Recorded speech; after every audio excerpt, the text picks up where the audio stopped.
Bom, nessa aula a gente vai sair um pouquinho de sistemas lineares. Vamos começar a trabalhar com zeros reais de funções reais. Então, para começar, vamos analisar um seguinte problema aqui de física, que eu não entendo muito bem.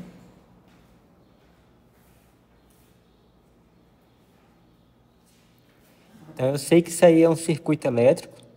Talvez vocês vão poder me ajudar melhor a entender o problema. E eu sei que a figura representa um dispositivo não linear, isto é, essa função g aqui, que dá a tensão em função da corrente, ela é não linear. Normalmente ela é um polinômio do terceiro grau. E aí, dados E e R, e supondo conhecida a característica V igual a G de I, se quisermos saber a corrente que vai fluir no circuito, temos que resolver, pela lei de Kirchhoff, a seguinte equação: E menos RI menos GI, G de I, igual a zero. Mas esse elemento aí é o que exatamente? Qual elemento? Esse I representado por essa voltagem de... Esse G? Ele é uma outra fonte, ele é um capacitor. Pois é, então é isso que eu falei que eu não entendo muito bem. Eu sei que G, o que fala aqui é que G dá a tensão em função da corrente. Então, isso aqui seria uma tensão que depende da corrente I. É porque a gente tem, por exemplo, em alguns outros sistemas, por exemplo, o RC, que é um resistor, um capacitor, que a voltagem sim varia de acordo com o tempo, mas é o sistema todo que varia. Nesse caso específico, a ideia é que, como é um sistema todo em série, né, se não me engano, a corrente é a mesma em todo o circuito. A não ser, claro, que você considere que o fio tem uma resistência. Aí a corrente não é a mesma. Eu imagino que isso aqui deva ser algum dispositivo, né?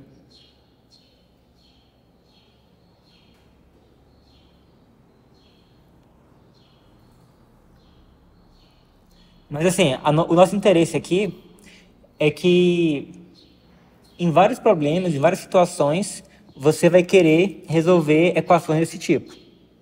Então, aqui nesse caso, você iria querer encontrar um valor I que tal que esse lado da equação fique igual a zero. Então, isso aqui é só para poder ilustrar que esse tipo de problema é muito comum.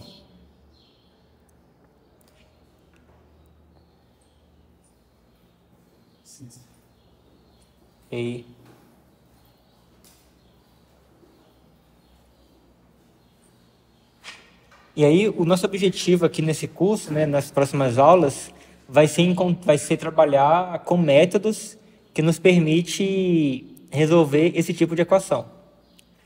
A gente tem equações do tipo ax mais b igual a zero, que é trivial de ser resolvido, né? Basta você pegar o x igual a menos b sobre a. Nós temos equações do tipo ax quadrado mais bx mais c igual a zero, que temos uma fórmula exata que você calcula as possíveis raízes reais, caso elas existam, né, que é dado por x igual a menos b, mais ou menos raiz de b quadrado, menos 4ac, sobre 2a. Então, essas duas equações aí, é muito fácil de você achar qual o valor de x que satisfaz a equação. Mas, no geral, por exemplo, você tem aqui, nesse caso, são dois casos particulares de uma equação polinomial. Você tem um polinômio igual a zero, aqui você tem um polinômio do primeiro grau, Aqui você tem um polinômio no segundo grau. Então, esses dois tipos de polinômios é muito fácil de resolver.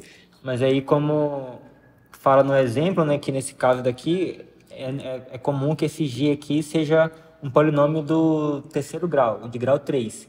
E aí a gente não tem uma fórmula que você jogue lá na expressão e você consiga encontrar as raízes de uma equação do terceiro grau. Do terceiro grau tem, não tem?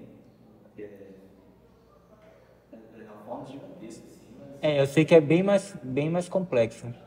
Aí, inclusive, acho que você envolve até números complexos e tal. Mas assim, e quando for de grau 4 em diante, aí você já não tem nada.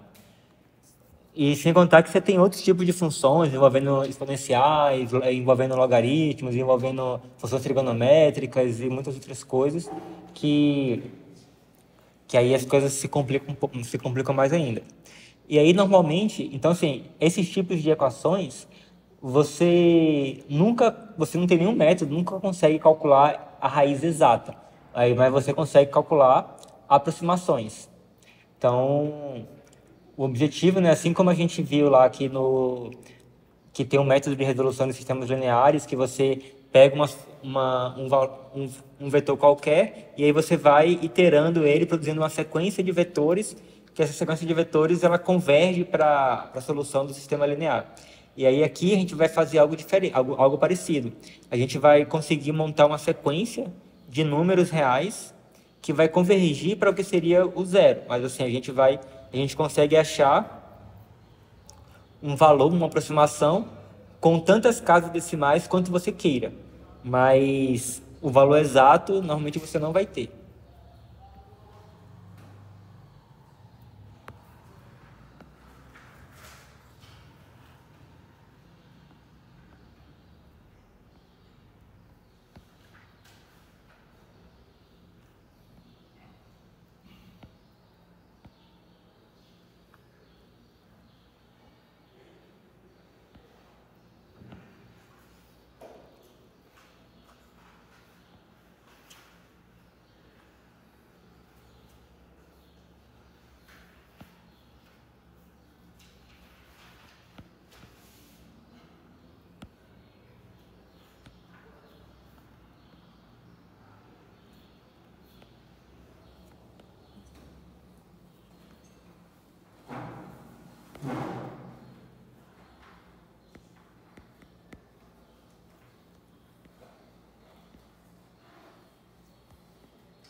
Então a gente fala que o número real x0 ele vai ser um zero da função f, ou, mesma coisa, vamos dizer que ele é uma raiz da equação f de x igual a zero, se o f aplicado no x0 for igual a zero.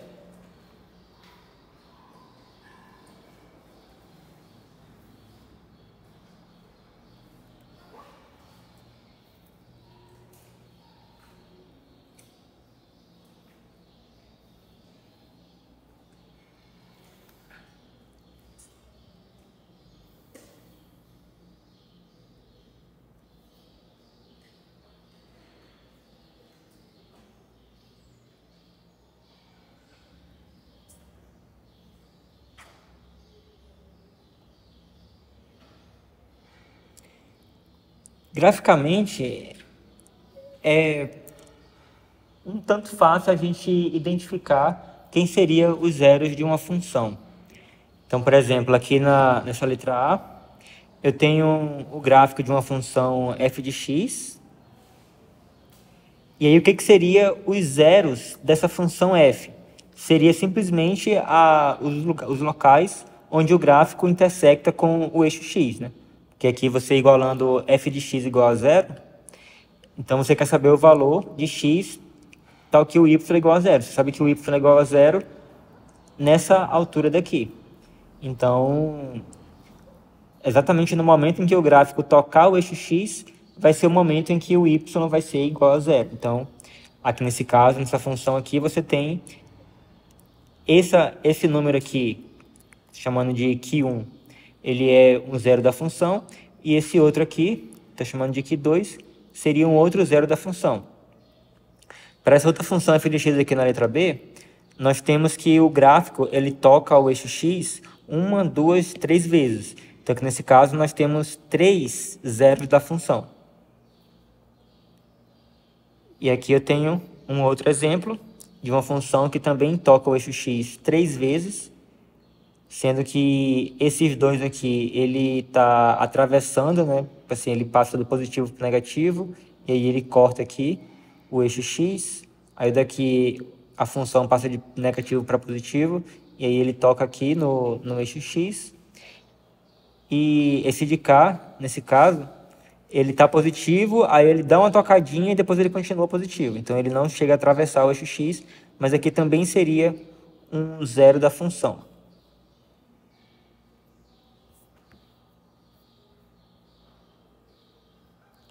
Normalmente, quando a gente quer obter uma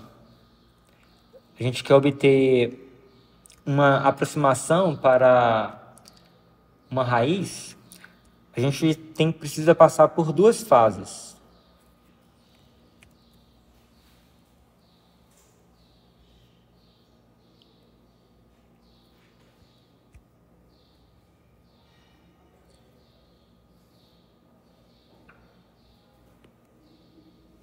Nós temos a fase 1, que consiste em localização ou isolamento das raízes, que consistem em obter um intervalo que contém a raiz. Então, esse é o primeiro passo. Você descobrir, eu sei que a raiz está no intervalo de A até B. Então, o primeiro passo é você encontrar um intervalo limitado que você tem uma certa garantia de que a raiz está ali dentro.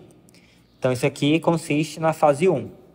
E aí, depois, nós vamos para a fase 2, que consiste em você refinar esse intervalo. Então, às vezes, por exemplo, eu posso pegar e falar assim, a minha raiz está no intervalo de 0 até 10. Aí, beleza. Pode estar em qualquer lugar do intervalo 0, 10. Aí depois eu vou tentar refinar esse intervalo. Eu consigo concluir que, na verdade, ela está no intervalo de 0 até 5. Então, eu consegui diminuir o intervalo. Então, aí beleza. Depois eu consegui refinar mais um pouquinho. Eu falei assim, não, eu agora tenho certeza que ele está no intervalo de 3 até 4. Aí depois, tá no intervalo de 3,1 a 3,2. Então, cada vez que você diminui o intervalo, então é como se você estivesse pressionando ali a raiz até você encontrar o local que ela se encontra. E aí, por exemplo, se eu chegar nesse refinamento de intervalo ao ponto que eu descubra que a raiz pertence ao intervalo, por exemplo, 3.12225 a 1.1 ou 3.12226. Então, digamos que eu cheguei num ponto que eu sei que, com certeza, a raiz está nesse intervalo aí. Então, se eu quiser, por exemplo, calcular a raiz com uma aproximação de 3 casas decimais, eu já tenho, né? Qualquer valor que eu pegar nesse intervalo aqui e eu aproximar esse número qualquer que eu pegar nesse intervalo aqui para 3 casas decimais, eu só vou ter uma única aproximação, que é 3,122. Então, qualquer valor desse intervalo vai ter essa aproximação. Então, nesse caso, eu consegui comprimir tanto o intervalo que qualquer valor desse intervalo agora, que eu sei que a raiz está lá dentro, mas eu não sei qual é. Mas eu sei que se eu aproximar ela para 3 casas decimais, ela tem que ter essa cara aqui. Então, isso seria a fase 2.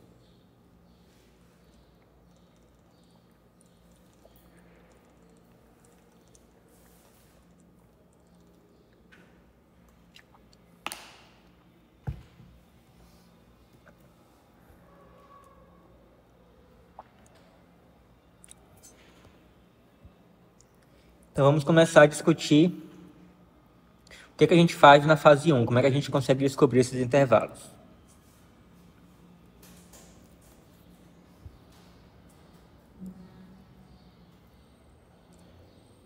Então, para começar, eu vou enunciar um teorema que fala o seguinte.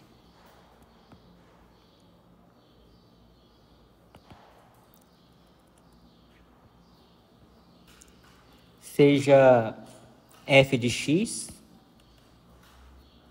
uma função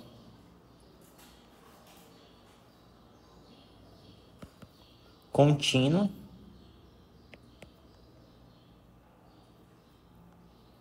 no intervalo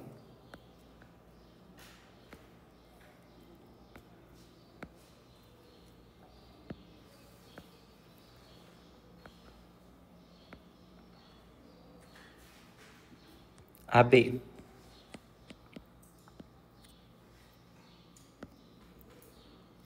Se f de A multiplicado por f de B for um número negativo, então existe pelo menos um ponto x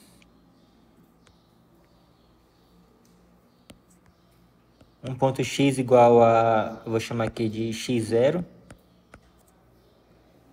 entre A e B,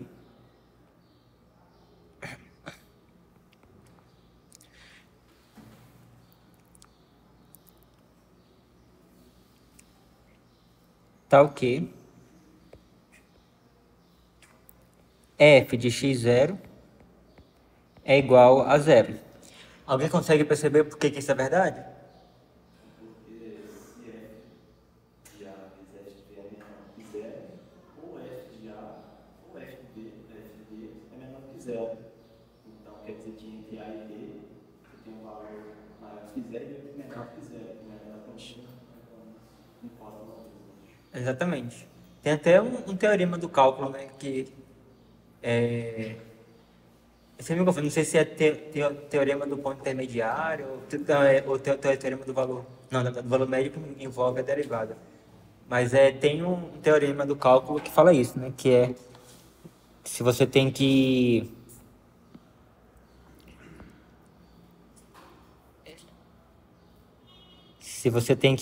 uma função, você tem uma função contínua f, e aí você tem aqui A, B, e aí você tem aqui o f de A,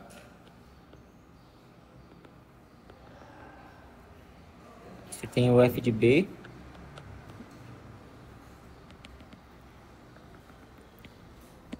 e se a função ela é contínua, qualquer valor que eu pegar aqui entre f de A e f de B, vai existir algum valor nesse intervalo que vai cortar essa... que vai, assim, se eu tiver aqui um valor C, então vai existir algum valor aqui que eu vou chamar de x0, tal que o f de x0 vai ser igual a esse C. Então, o que você falou aí é basicamente isso, né? Que é que nesse caso, como você tem que isso aqui é menor do que zero, então, bom, ou você tem que ter isso negativo, isso positivo, ou isso positivo, isso negativo. Então, significa que alguma hora você estava negativo, passou para positivo, ou vice-versa, estava positivo, passou para negativo. Então, você vai ter que passar pelo zero. Então, aqui é como se, nesse caso daqui, é como se a gente tivesse algo assim, né? Você tem por exemplo, o f de A está aqui embaixo e o f de B está aqui em cima.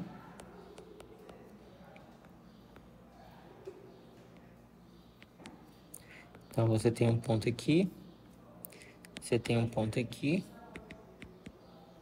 Então, aqui nesse caso, o nosso C em particular que a gente está pegando é justamente o zero.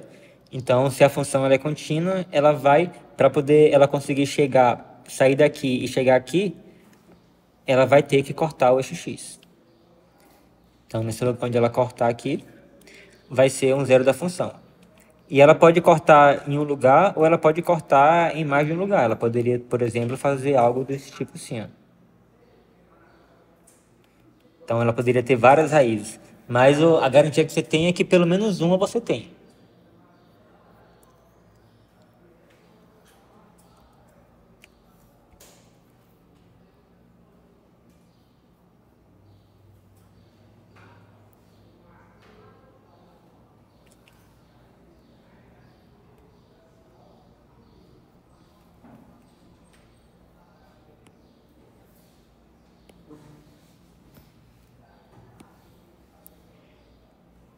Então, por exemplo, aqui eu tenho que o f de A é negativo e o f de B é positivo. Então, na hora que eu fazer o produto f de A vezes f de B, eu vou ter um número negativo. Então, eu tenho a garantia de que vai existir algum lugar aqui onde o gráfico vai intersectar o eixo x. Isso aqui seria uma raiz da nossa função.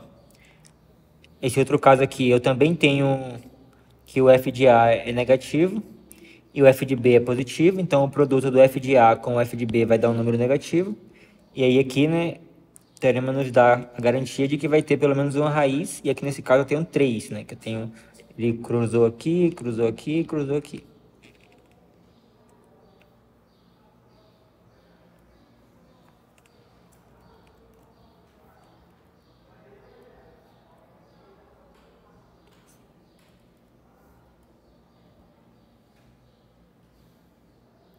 E aqui eu tenho mais um exemplo.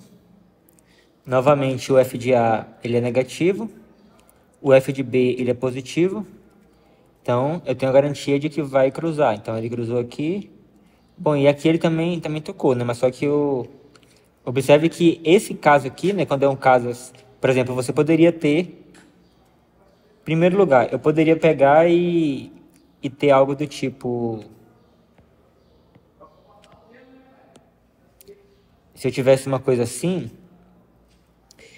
eu poderia pegar um A aqui, um B aqui, né? E nesse caso, ambos seriam positivos. Então, na hora que eu fizesse o f de A vezes o f de B, isso aqui seria positivo. Então, nesse caso, o teorema ele não garante, né? Apesar dele ter as raízes, mas você não poderia concluir isso a partir do teorema, que o teorema só garante a existência das raízes quando o produto é negativo. Da mesma forma também que você pode ter... Aqui nesse caso, se por um acaso eu mudasse o B para cá, por exemplo, se eu pegasse o B aqui, aí a história já mudaria, né? Que aí agora eu teria que o f de A seria positivo e o f de B seria negativo, e aí o teorema me garantiria que eu teria uma raiz aqui. Então você observa que, a depender da escolha de A e da escolha de B, o teorema pode me garantir que existe a raiz ou não. Agora, tem casos onde o teorema vai ser inútil, independente de onde eu pegar o valor de A ou o valor de B. Que seria um caso mais ou menos assim. Então, para qualquer A para qualquer A e B que nós pegarmos, nesse caso, o produto sempre vai ser maior ou igual do que zero. Se for igual a zero, significa que você já achou a raiz, mas se for diferente de zero, então na hora para qualquer A e B que eu pegar, eu vou ter os dois positivos, então o produto f de A vezes f de B vai ser sempre maior ou igual do que zero. Nesse caso, o teorema não vale. Nesse caso, assim, o teorema ele não garante nada, assim. Então, ou seja, pode ser que tenha situações que você tenha uma raiz no intervalo, mas só que você não consegue ter essa convicção através do teorema. Ou seja, em outras palavras, o teorema ele garante a existência, mas ele não garante a não existência. Tipo, você não pode usar o teorema para poder garantir, com certeza não vai existir nenhuma raiz aí. Isso você não pode garantir.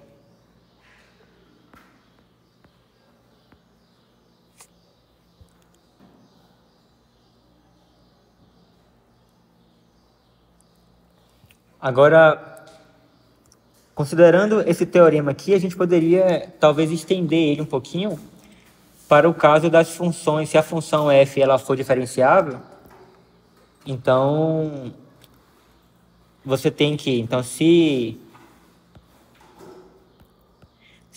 f' de x existir no intervalo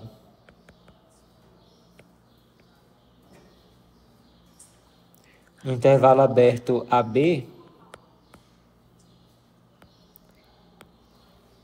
e além disso, o sinal da f' de x ele não mudar nesse intervalo, ou seja, em qualquer ponto do intervalo, se você perceber que o f' de x ele é sempre positivo ou então ele é sempre negativo, então, além do teorema garantir a existência de pelo menos uma raiz, que no caso onde o f de A vezes o f de B é menor do que zero, se por um acaso esse f' de x ele não muda de sinal, você também tem uma garantia de que vai ser apenas uma, só existe uma, a raiz vai ser única.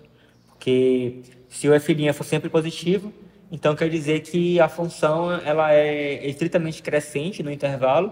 Então, isso aí você consegue saber, por exemplo, que o f de A tem que ser negativo, né? Já que ela é crescente. Então, já que ela é crescente, uma vez que ela cruzar o eixo x, ela não tem como cruzar de volta, porque para poder ela cruzar de volta, ela teria que decrescer. E aí, como o f' de x ele é sempre positivo, então ela sempre vai crescer, então só vai cruzar apenas uma vez no intervalo.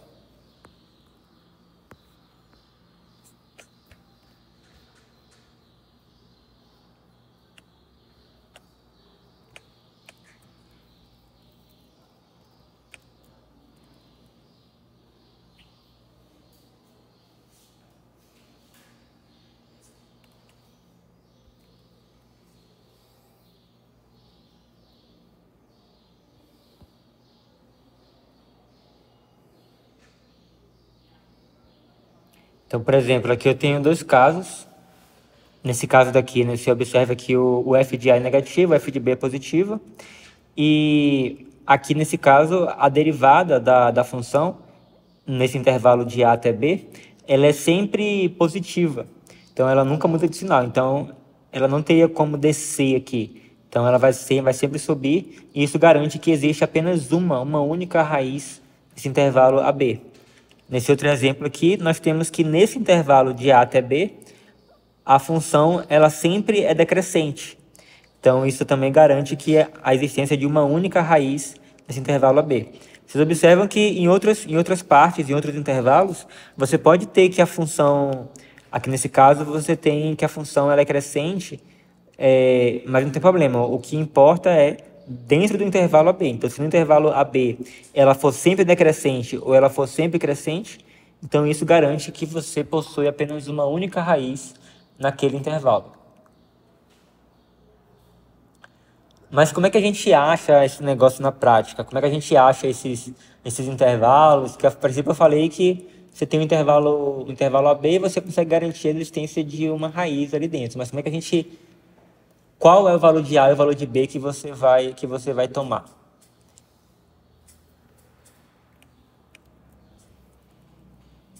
Então vamos ver um exemplo aqui.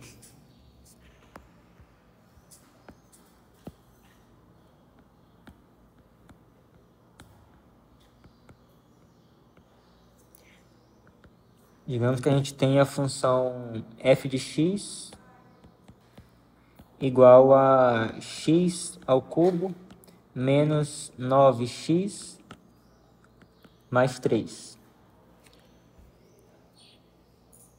Essa função aqui, ela tem... Vamos calcular alguns valores para ela.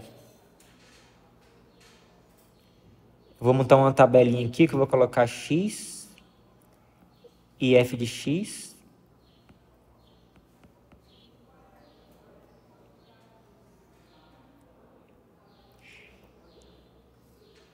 E para os valores de x, eu vou pegar menos 100,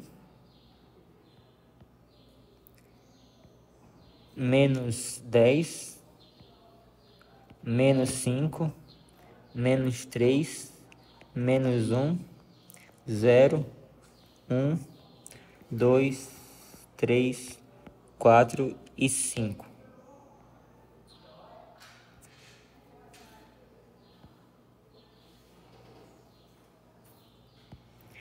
E o que acontece? Se você for calcular a função f para esses valores aqui, x igual a menos 100, x igual a menos 10 e etc., você vai obter que, ao substituir o x por menos 100 aqui, o valor da expressão que você vai obter vai ser um valor negativo. Se você substituir por menos 10, também vai ser negativo. Substituir o x por menos 5, também vai dar negativa. Substituir o x por menos 3 vai dar positivo. Substituir o x por menos 1 vai dar positivo. Substituir o x por 0 vai dar positivo. Por 1 vai dar negativo. Por 2, negativo. Por 3, positivo. 4, positivo. E 5, positivo. Então, a partir disso aí, então, assim, a gente calculou o valor da função para 1, 2, 3, 4, 5, 6, 7, 8, 9, 10, 11 valores. E o que acontece? Você sabe que no intervalo de menos 100 a menos 10, a princípio você não tem como garantir se o teorema que a gente viu, ele não garante que existe, mas também você não pode afirmar com certeza que não existe. Então, a princípio, no intervalo de menos 100 a menos 10, se perguntar, tem raízes ali nesse intervalo? Eu vou falar assim, não faço a mínima ideia. No intervalo menos 10 a menos 5, a mesma coisa. Já que a função aplicada no menos 10 é negativa, a função aplicada no menos 5 é negativa. Então, se eu fizer o produto f de menos 10 vezes f de menos 5, o valor vai ser maior do que zero, já que ambos são negativos. Então, o teorema também não me garante nada sobre a existência das raízes nesse intervalo de menos 10 a menos 5. Agora, já no intervalo de menos 5 a menos 3, as coisas mudam. Então, você tem que o f de menos 5 é um número negativo e o f de menos 3 é um número positivo. Então, o produto dele vai ser negativo. Então, o teorema garante que existe uma raiz nesse intervalo. Então, você sabe que essa função ela tem uma raiz no intervalo de menos 5 até o menos 3. Beleza. E aí, prosseguindo esse raciocínio, né, então, no intervalo de menos 3 a menos 1, você não tem nenhuma garantia, porque o f de menos 3 é positivo, o f de menos 1 é positivo, então o produto desses valores vai ser positivo. Mesma coisa de menos 1 até 0. Agora, de 0 até 1, a função muda de sinal. Então, isso garante que você tem uma raiz no intervalo de 0 até 1. Então, temos um intervalo de 0 até 1.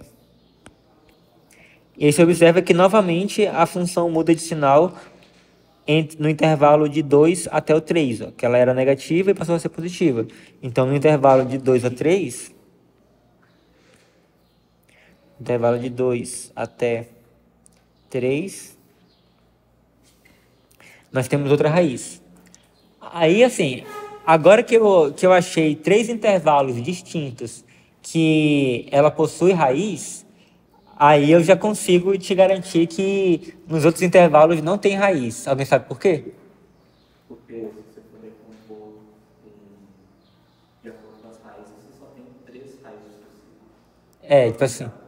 Exatamente. Então, assim, aqui eu tenho um polinômio de grau 3, e aí nós temos um teorema fundamental da álgebra que garante que um polinômio de grau 3 ele tem, no máximo, 3 raízes reais. Na verdade, ele tem exatamente 3 raízes complexas. Mas dessas 3 raízes complexas, algumas... Bom, no caso de um polinômio de grau 3, pelo menos uma vai ter que ser real, porque, na verdade, quando ela tem complexa, ela tem conjugada. Tipo assim, se ela tem se um valor complexo ele é raiz de um polinômio, então o seu conjugado também vai ser.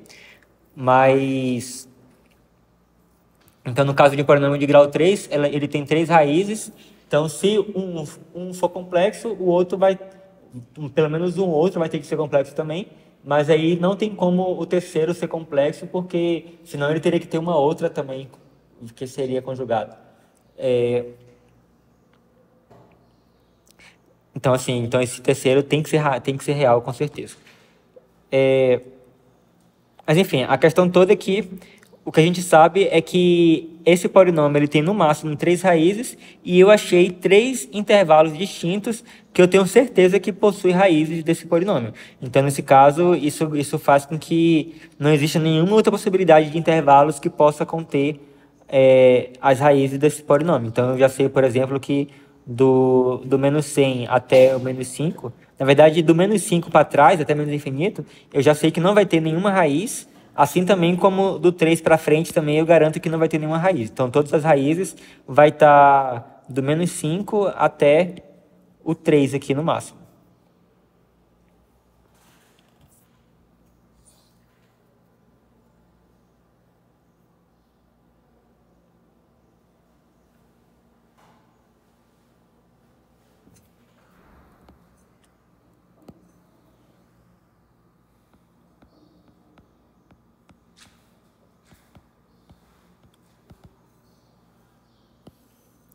Então, vamos ver um outro exemplo. F de x igual a raiz de x menos 5 vezes z elevado a menos x. Então, em primeiro lugar, essa função aí, você observa que o domínio dessa função é os reais positivos. Então, o domínio da f é os reais positivos. Então, nesse caso, não faz nem sentido eu querer procurar raízes nos números negativos, porque essa função não está definida nos números negativos. Então, a gente pode construir uma tabela parecida com aquela lá de cima. Eu vou botar aqui o valor de x, o valor de f de x. Vou colocar aqui o 0, 1, 2, 2 e 3. E aqui no caso, se você for calcular, o f de 0 vai ser negativo, o f de 1 também vai ser negativo, o f de 2 vai ser positivo e o f de 3 vai ser positivo. Então, nisso aí, a gente tem, o teorema nos dá uma garantia de que você tem uma raiz no intervalo 1, 2. Na verdade, eu poderia colocar um intervalo aberto, né, 1, 2, já que eu sei que isso aqui, que o f de 1 é menor do que 0 e o f de 2 é maior do que 0. Então, nem o 1 nem o 2 é raiz dessa função.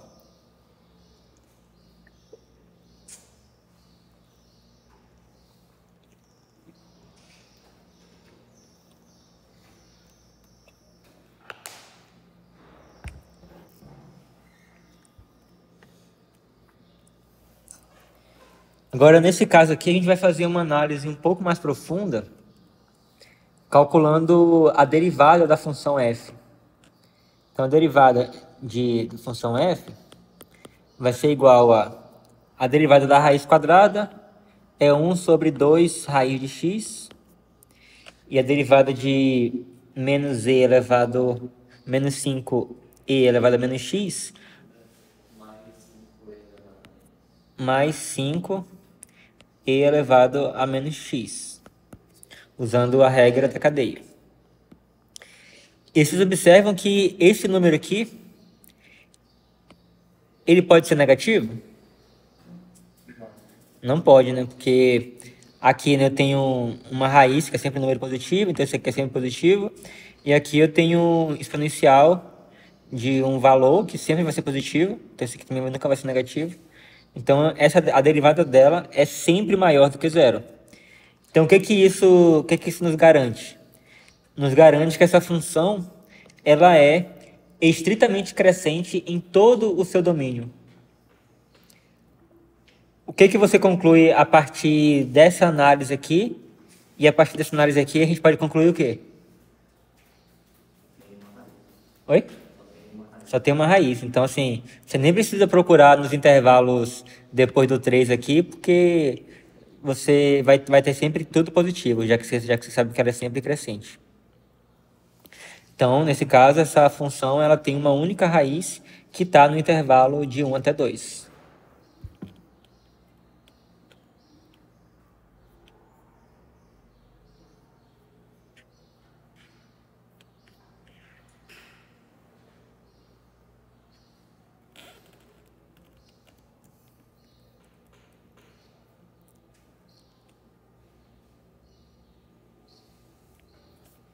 E só reforçando o que eu falei agora há pouco, no caso onde o produto de f de A com f de B é positivo, você pode ter diversas situações.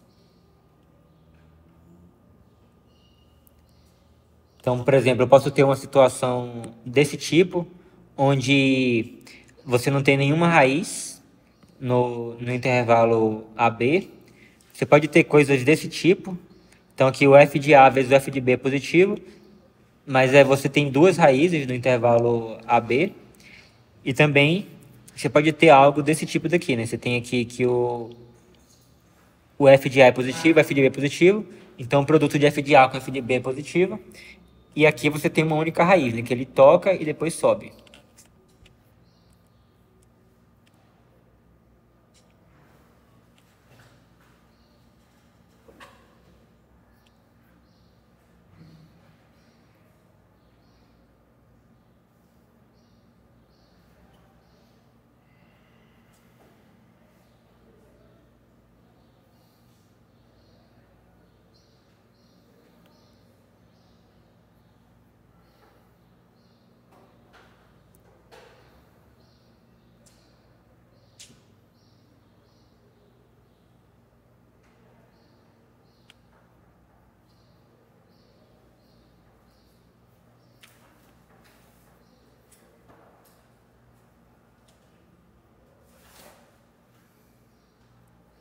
Um outro método que você também pode utilizar para poder encontrar, né, as raízes. Então, assim, a gente falou sobre, logo no começo, que uma forma de você enxergar aonde que os lugares possíveis onde você tem raízes é você traçar o gráfico e tentar identificar os lugares onde o gráfico corta o eixo x. Então você vai ter lá uma equação f de x igual a zero, que se você traça o gráfico do f de x e você identifica os lugares onde o gráfico vai tocar o eixo x.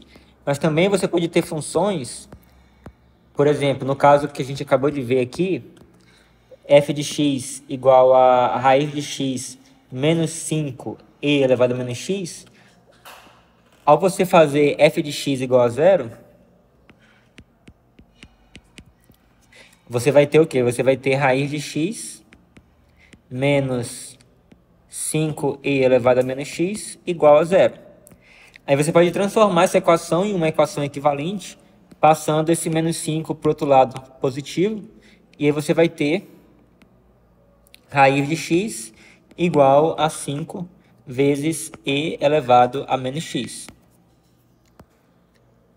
Então, uma vez que você tem uma igualdade entre duas funções, aqui agora eu posso pensar nisso aqui como sendo uma função g de x e aqui uma função h de x.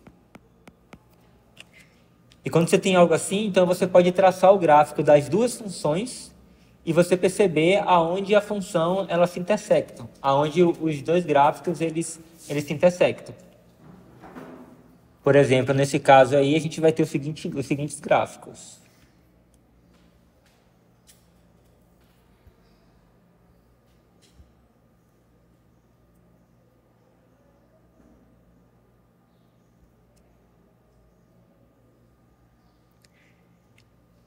Então aqui eu tenho o gráfico da função g de x igual a raiz de x. E aqui eu tenho o gráfico da função h de x igual a 5e elevado a menos x. Então, aí você vê que ela se intersecta exatamente aqui, ó, que é um valor que está entre 1 e 2, que é um intervalo que a gente já sabia que a raiz ela fazia parte. Então, isso aqui é uma outra forma gráfica de você tentar identificar aonde que está a raiz. Porque, às vezes, você tem, por exemplo, às vezes você traçar o gráfico dessa função aqui seria um pouco mais difícil, porque você tem uma combinação aí de funções elementares e eu, particularmente, eu não consigo olhar para isso aí e já falar assim, ah, não, o gráfico dessa função aqui vai ser de tal jeito. Eu não saberia dizer. Agora, se eu escrevo isso aqui, né, igual a zero, e eu consigo separar a minha equação em duas outras funções mais elementares, como aqui no caso eu tenho a raiz de x e eu tenho a exponencial aqui com o x com sinal de menos. Então, assim, essa função e essa função, eu já sei como é que é a cara delas. Assim, eu sei que a função exponencial com o menos x aqui, ela vai ser algo assim, que basicamente é o oposto quando eu tenho com o expoente aqui sem o sinal de menos, que aí você tem alguma coisa assim, né? Então, ao colocar o sinal de menos, você espelha a função horizontalmente. Então, assim, como eu falei, né? Aí, essa função aqui, eu consigo traçar facilmente o gráfico dela, assim também como essa função daqui. Então, aí fica mais fácil de esboçar o gráfico e visualizar aonde que vai estar, aonde que eles vão se intersectar. Se a gente esboçar esses gráficos, geralmente a gente faz por meio de computadores, né? Tipo assim, existem técnicas, né, do cálculo que você calcula a primeira e segunda derivada para encontrar máximos e mínimos locais, encontrar pontos de inflexão, concavidade. Não sei se vocês lembram disso, que vocês viram em cálculo 1. Aí, então você consegue traçar de uma forma relativamente precisa, sabe? Esse gráfico. Mas é claro que também tem a opção de você utilizar aplicativos para poder você traçar esse gráfico para você entender melhor a função. Mas assim, a questão toda é que você consegue traçar também na mão. Basta saber calcular as derivadas. É claro que, a depender da função, na hora que você calcular a derivada, né, você vai ter que achar as raízes das derivadas. Então, você cai no mesmo problema de novo. Então, quando você, por exemplo, você tem lá uma função f de x, aí você quer descobrir onde que a função é crescente e onde que ela é decrescente. Então, você calcula f' de x e você tem que igualar a zero. Então, novamente, você tem que calcular as raízes de uma função. Aí, a esperança é que calcular as raízes dessa função seja um pouco mais simples do que a dessa função daqui. Aí, fazendo isso aqui, você vai achar possíveis pontos de máximas e mínimas. Aí, depois, você pode derivar novamente, igualar a zero novamente. O melhor aqui é x, né? E aí, através disso aqui, vocês encontram os pontos de inflexão, que é onde ela provavelmente vai mudar a concavidade. Na verdade, a gente quer mesmo encontrar os intervalos onde a primeira derivada é positiva e negativa, e você quer achar os intervalos onde a segunda derivada é positiva e negativa. Então, novamente, você acaba caindo no mesmo problema de ter que achar raiz de funções. Então, por exemplo, a depender da função f, às vezes você derivando, você vai achar uma função mais complicada ainda do que a original e não vai te ajudar muita coisa a desenhar o gráfico. Então, nesse caso, o melhor mesmo é recorrer a algum aplicativo que desenhe um gráfico para você. A propósito, vocês sabem como é que os aplicativos desenham os gráficos? Oi? Assim, mas o GeoGebra, ele desenha gráficos, mas assim, como é que o computador lá, o código, ele desenha o gráfico? Eu imagino que faça de forma numérica, ele tem a tabela de valores lá e depois disso você tem que completar ali, né, os pontos. Na verdade, ele completa usando segmentos de reta.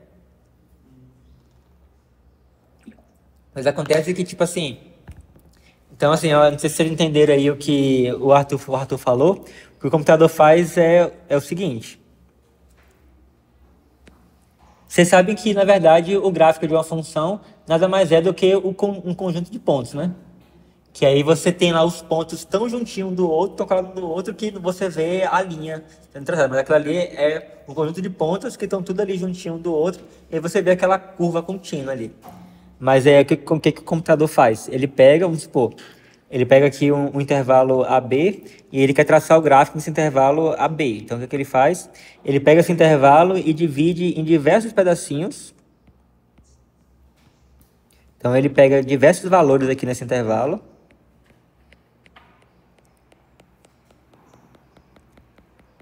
E aí, para cada um desses valores, ele calcula o valor da função. Então, digamos que eu tenho aqui x1 até xn.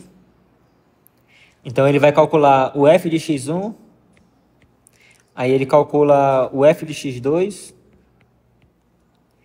e assim por diante. Então, ele calcula o valor da função em diversos pontinhos. Só que aqui, né, eu desenhei esse intervalo aqui que você está vendo aqui que está um pouco espaçado, mas na verdade ele pega pontos mais perto ainda, que você nem consegue identificar no olho a distância ali entre aqueles pontos. Aí beleza, aí uma vez que ele calculou, por exemplo, o f de x1 e o f de x2, então aí ele vai lá e traça lá, por exemplo. Então vamos desenhar aqui uma coisa um pouquinho maior aqui. Digamos que eu dei um zoom aqui, aí eu obtive aqui o x1, está aqui, e o x2 está aqui. Aí digamos que ele calculou o f de x1, e aí ele obteve esse valor aqui, ó, o f de x1. E aí ele foi lá e calculou o f de x2, e ele obteve esse valor daqui. F de x2. Aí ele pega simplesmente e traça um segmento de reta ligando esses dois pontos. Aí você fala assim, ah não, mas quando eu olho o gráfico lá, né, ele é uma coisa bem contínua, você não vê, tipo assim, quinas, mas só que é aquele negócio, como esses intervalos aqui, eles são tão perto um do outro, que você não consegue enxergar esse negócio. E até porque, né, o computador também, a tela do computador, ele não é uma coisa contínua, eles são, você já ouviu falar em pixel? Que ele, na verdade, se você até, assim, a depender da resolução da tela, se você aproximar muito o olho, você consegue ver uns quadradinhos bem pequenininhos, assim, e aí cada quadradinho é um único ponto. Então, na verdade, por exemplo, se eu der um zoom bem grande na tela do computador, eu vou ter uma coisa desse tipo aqui, ó. Assim, tá vendo esses quadriculados aqui? Então, vai ter uma coisa desse tipo. Aí, na verdade, o computador lá, quando ele vai fazer algum desenho, aí ele pega, por exemplo, digamos que eu quero desenhar no computador um círculo assim, ó. Um círculo pintado de azul. Então, no computador, na verdade, o que ele vai fazer é o seguinte, ele vai pegar e vai desenhar. Deixa eu pintar aqui de uma outra cor para poder evidenciar. Ele vai pegar um pixel aqui e vai pintar ele todinho de preto. Aí ele pega esse outro pixel aqui, ele pinta também todinho de preto. Na verdade, esses aqui, tudo aqui que está aqui dentro, esses pixels que estão totalmente aqui dentro, ele vai pintar tudo de preto. E também os que tem uma beiradinha fora também. Está tudo de preto.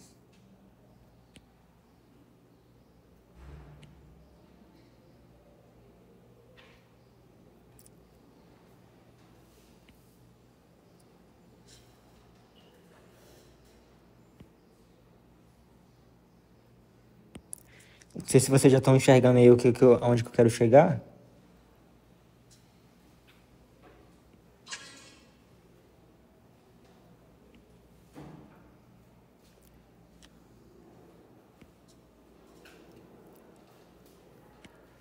Então, se eu fosse desenhar um círculo muito pequeno, na verdade, eu vou desenhar, na verdade, uma aproximação desse círculo, sabe? Então, meio que assim, ele tem que escolher alguns pixels que ele vai pintar para representar o círculo. Então, nesse caso aqui, acabou que isso aqui, né, ficou bem longe de um círculo. Mas se eu fosse fazer um círculo muito pequeno, Aí vai acabar que se você não iria conseguir ter um círculo de fato. Você ia ter uma aproximação assim com várias esquinas, com vários quadrados. Agora o que acontece é que normalmente o tamanho desses pixels é muito menor comparado ao círculo, então você não consegue ver as esquinas que ele forma no círculo. Mas assim, no computador, tudo que você vê desenhado é tudo aproximações do que seria o real. E aí, normalmente, as telas de altas resoluções, ele tem a vantagem que os pixels eles são menores ainda, e aí fica um negócio ainda mais perceptível ainda a olho nu. Você não consegue identificar essas esquinas que se formam.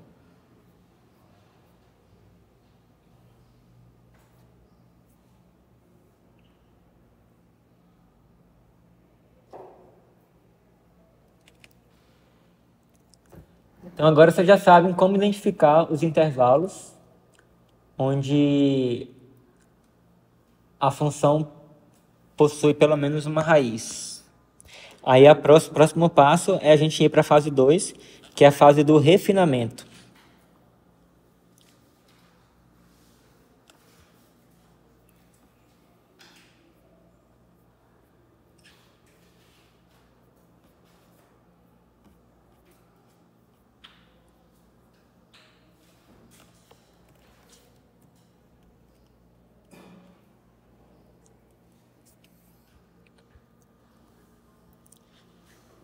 Então, primeiro a gente vai ver algo que a gente chama de método da bissecção.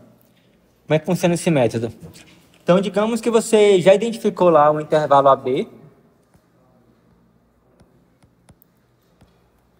onde f de A multiplicado por f de B seja menor do que zero. Então, o teorema já garante que vai existir pelo menos uma raiz nesse intervalo. Aí, o que você faz? Você vai pegar e você vai definir um valor.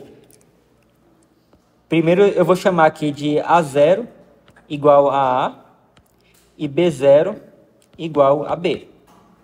E aí, eu defino o valor x0 como sendo o ponto central desse intervalo. Então, eu vou pegar x0 para ser A0 mais B0 dividido por 2. Então, eu tinha o meu intervalo AB. E aí eu chamei o meu A de A0, o meu B de B0. E aí eu peguei o ponto exatamente no meio aqui do intervalo e chamei de x0. Aí digamos que eu tinha, por exemplo, que o f de A era menor do que zero e o f de B é maior do que zero. De modo que o produto deles deu um número negativo. Aí eu fui e peguei o x0. O que eu faço agora? Eu vou calcular o f de x0. Eu vou botar aqui A0, peraí. A0 e B0. A0 e B0. E aí agora eu vou e calculo o f de x0. Aí digamos, por exemplo, que eu descobri que o f de x0 é maior do que zero.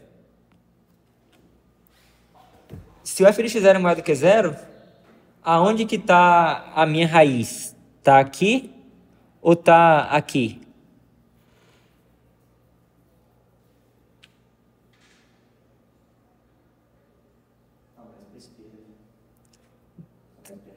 Está aqui, né? Todos conseguiram enxergar por quê? Ninguém? Só o Arthur que conseguiu perceber?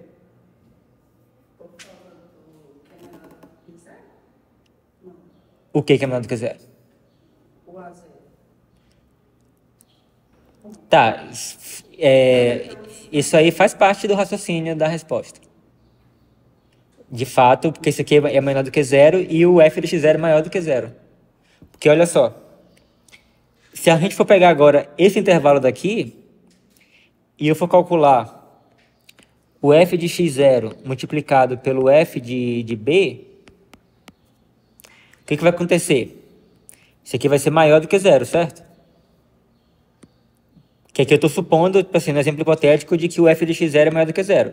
Então, se o f de x0 é maior do que zero e o f de b também é maior do que zero, então o produto deles vai ser maior do que zero. E para poder a gente ter a garantia de que existe uma raiz, a gente tem que ter que esse produto dos extremos do intervalo tem que ser menor do que zero. Então, como eu obtive maior do que zero, então o teorema não me garante nada sobre a existência de raízes aqui. Pode ser que exista, pode ser que não exista.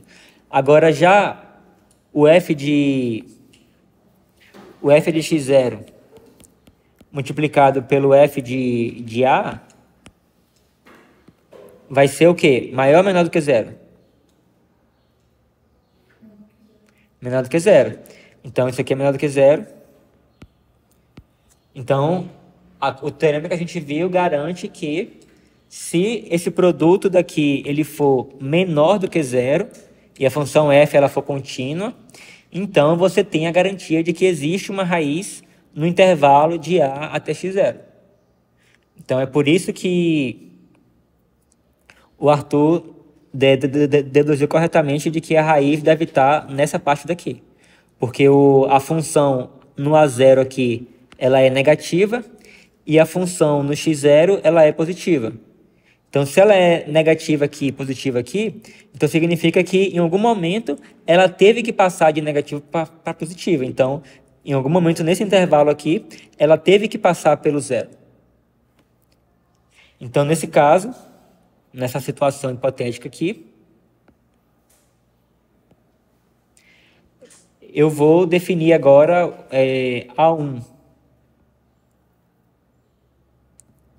como sendo o nosso A0 e vou definir como sendo B1 o valor de x0.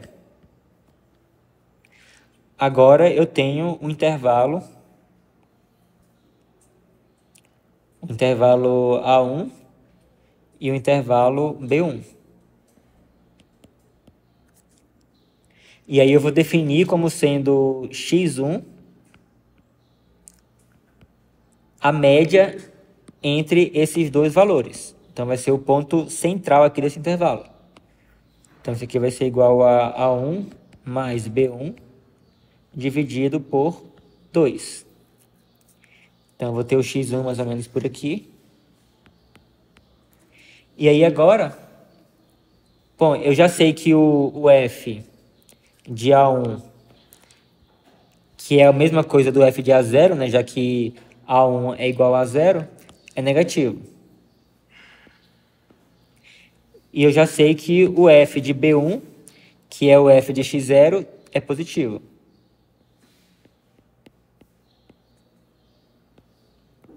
Agora eu vou e calculo o f de x1. Então, o f de x1, digamos, por exemplo, que ele deu negativo.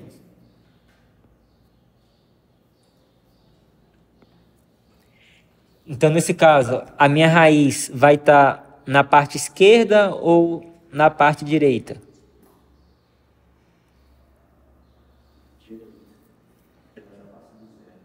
Isso. Todos conseguiram ver por quê? Então, olha só, a função no A1, ela era negativa. E aí, no x1, ela continua negativa. E aí, no B1, que ela passa a ser positiva. A partir em algum lugar até o B1 que ela passa a ser positiva. Então, vocês perceberam? No A1, ela era negativa. No x1, ela continua negativa. Tudo bem que ela pode ter feito uma coisa assim, sabe? Mas a questão toda é que no x1, ela está negativa. E no B1, ela está positiva. Então, eu tenho a garantia de que, em algum lugar nesse intervalo, ela tem que ter passado pelo zero. Como eu falei, né? Eu poderia ter acontecido uma coisa desse tipo daqui. Mas eu também poderia muito bem ter alguma coisa desse tipo daqui assim. Então, a gente não sabe o que aconteceu aqui nesse intervalo. Se ela cruzou e voltou, ou se ela simplesmente nunca cruzou. Mas aí a gente não tem como saber, não tem como ter nenhuma garantia disso aí. Mas como o f de x1 é negativo e o f de b1 é positivo, aí nesse intervalo de x1 até b1, você tem a garantia de que o gráfico ele cruzou o eixo x em algum momento nesse intervalo.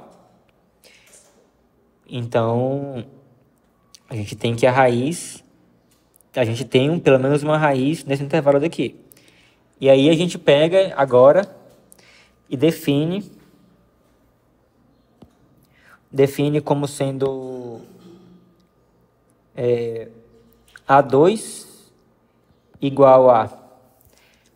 Quem que vocês acham que deve ser o nosso A2 aí, seguindo essa lógica?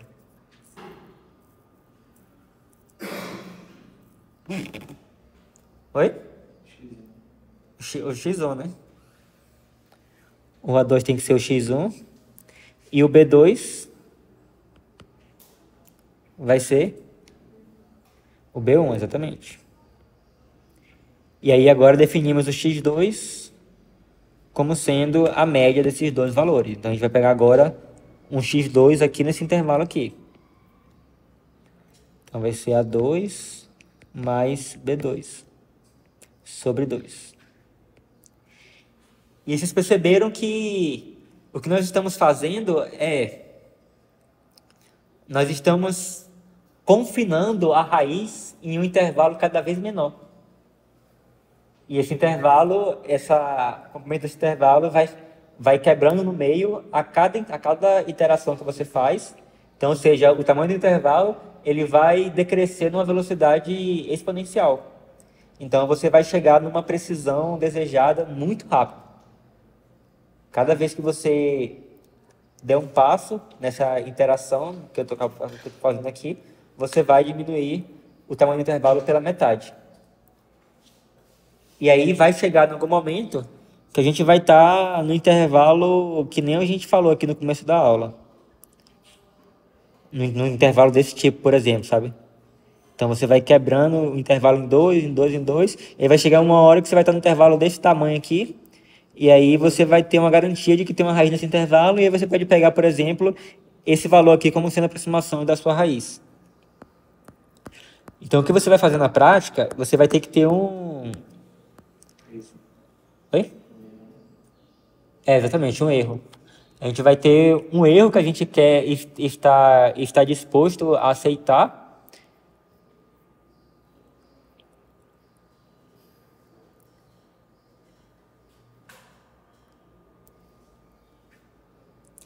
Que é o seguinte, você vai ter um número E maior do que um número epsilon maior do que zero. Você fala assim, se por um acaso eu chegar numa aproximação que tenha no máximo esse erro aí, por exemplo, esse erro aqui poderia ser igual a 0,0001. Então, por exemplo, se eu tiver a essa distância aqui longe da minha raiz verdadeira, para mim já é o suficiente, não preciso aproximar mais do que isso não. Então, digamos que fosse esse o caso. Ou seja, você quer que a distância do x, que são as suas aproximações, que eu vou até chamar de x barra, para indicar como sendo uma aproximação da sua raiz. Se a distância da sua aproximação até a raiz real, que você não sabe quem é, ele for menor do que epsilon, então você aceita esse x barra aqui como sendo a sua raiz. E aí, como é que você vai fazer isso? Então, se por um acaso, em algum momento, digamos que você chegou lá no intervalo AK, BK. Então, eu fui fazendo aquela interação lá, calculei A0, B0, A1, B1, A2, B2, A3, B3, e digamos que esse K aí é igual a 9, por exemplo. Então, eu achei A9, B9, por exemplo. Então, vou botar aqui o 9. Calculei até o A9, B9, e aí eu percebi que o comprimento desse intervalo, que é dado por B9 menos A9, é menor do que esse epsilon. Se por um acaso eu cheguei nesse ponto, então assim, você tem a garantia de que existe uma raiz, que é o seu x0, que pertence a esse intervalo. Aí, e você tem que o comprimento desse intervalo aqui, ele é menor do que esse epsilon. Se eu pegar, por exemplo, o x barra para ser o A9, por exemplo, vocês concordam que o módulo de... Oi? O x barra é um valor que eu estou pegando para poder aproximar a minha raiz. Entendi. Eu posso pegar qualquer valor intervalo. Nesse caso aqui, por exemplo, eu estou escolhendo o A9, mas poderia ser qualquer valor. Você pode estabelecer um método para poder... Você pode pegar, por exemplo, a média do A9 com B9, ou você pode pegar um ponto aleatório qualquer. Então, aqui eu estou pegando... Se eu pegar, por exemplo... Então, assim, esse x barra, como eu falei, né? Esse método de resolução, dificilmente você vai chegar no valor exato da raiz. Você vai achar exatamente a raiz, que nem quando a gente acha usando a fórmula de Bhaskara, por exemplo. Mas, então você vai achar uma aproximação. E essa aproximação eu estou chamando de x barra. Então, se eu chegar nessa situação onde esse intervalo aqui, o comprimento dele é menor do que esse epsilon, então se eu pegar, por exemplo, o x barra igual a 9, a distância do x barra até a minha raiz real, que eu não conheço, você fala assim, se eu não conheço a minha raiz real, como é que eu vou calcular a distância da minha aproximação da raiz real? Como?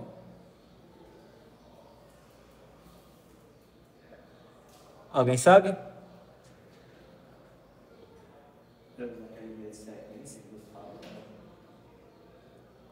Então, não é necessário.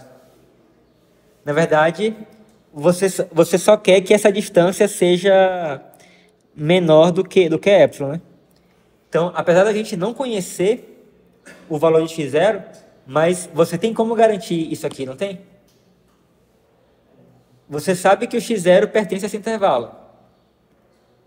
Isso você tem certeza que ele pertence a esse intervalo, porque aqui você tem que, por exemplo, o f de A9 é negativo, o f de B9 é positivo. Então, você sabe que com certeza existe uma raiz aqui dentro. Eu estou chamando ela de x0. Você sabe que o intervalo ele tem um comprimento menor do que epsilon. E aí eu peguei um x barra como sendo um elemento qualquer desse intervalo. Então, vocês concordam que eu tenho certeza que a distância do x barra a essa minha raiz que eu não conheço tem que ser menor do que epsilon? Sim, porque nesse caso, você vai estar supondo o x0 menor do que B9, mas maior do que A9, né? Ou seja, você vai, em teoria, vai estar pegando sempre um resultado menor do que o que você está supondo aí na sua aproximação. Uhum. Ou seja, x barra menos x0 sempre vai ser menor do que T9 menos A9, por exemplo. Exatamente. Então, olha só. Se eu tiver, então, o que o Arthur acabou de falar agora, digamos que eu tenha um muro de comprimento 2 metros. E aí agora você tem várias pessoas em cima desse muro. Então imagina aí, tenta visualizar isso. Você tem um muro, esse muro tem uma largura de 9 metros. E você tem várias pessoas em cima desse muro. Tem como a distância entre duas pessoas em cima do muro ser maior do que 9 metros? Não, né? A mesma coisa.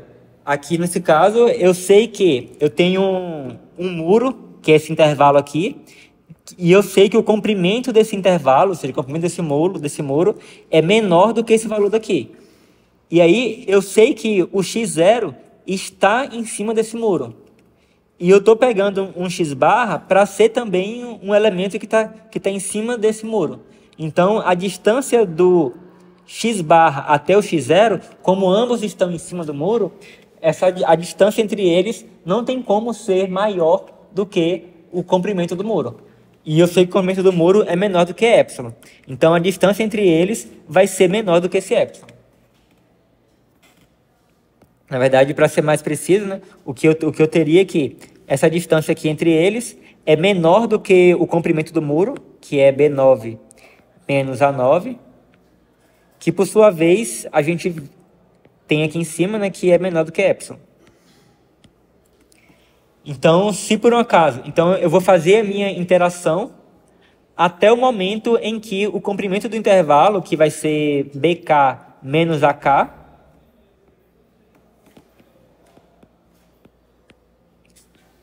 seja menor do que epsilon. Quando eu chegar nesse momento, eu posso escolher qualquer carinha de dentro desse intervalo para poder ser a minha aproximação. Nesse caso, eu posso escolher... Então, na verdade, acho que a minha escolha seria pegar a média entre eles, na verdade. Seria pegar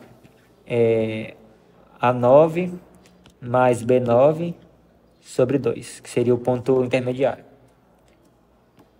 Já que eu sei que o A9 e o B9 não é a raiz, né, porque um é positivo e outro é negativo, quando eu calculo a função f. Entendeu?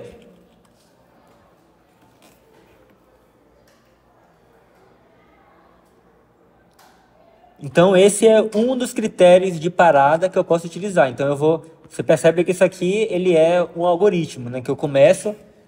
Primeiro, né, eu tenho que definir um intervalo lá, né, eu tenho que encontrar um intervalo onde a função ela é positiva em um extremo e negativa no outro extremo. E aí depois eu começo a dividir esse intervalo, defino A0 igual a A, B0 igual a B, aí calculo x0, aí calculo o valor da função nesse x0, verifico se é positivo ou se é negativo, né? E aí, a partir disso, eu decido se eu vou continuar com esse intervalo ou com esse intervalo. Uma vez que eu decidi isso, eu defino A1, B1, aí defino x1 e prossigo dessa forma. E toda vez que eu finalizar uma etapa dessa, eu vou verificar se nesse momento, eu já possuo que... Por exemplo, aqui eu iria me perguntar, B1 menos A1 já é menor do que epsilon? Se for menor do que epsilon, eu paro. Então, eu paro e considero x1 como sendo a minha aproximação. Agora, se por um acaso isso aqui não é verdade, se por um acaso eu ainda estou numa situação onde isso dá maior do que epsilon, então eu continuo. Aí eu vou e defino o A2, o B2 e o x2. Aí eu verifico se... Aí agora, quando eu chego aqui, eu verifico se o B2 menos o A2 é menor do que epsilon. Se for menor do que epsilon, eu paro. Então, eu paro e utilizo o x2 como sendo a minha aproximação da raiz da função. Caso isso aqui não seja satisfeito, eu continuo e eu faço isso até eu obter a precisão desejada.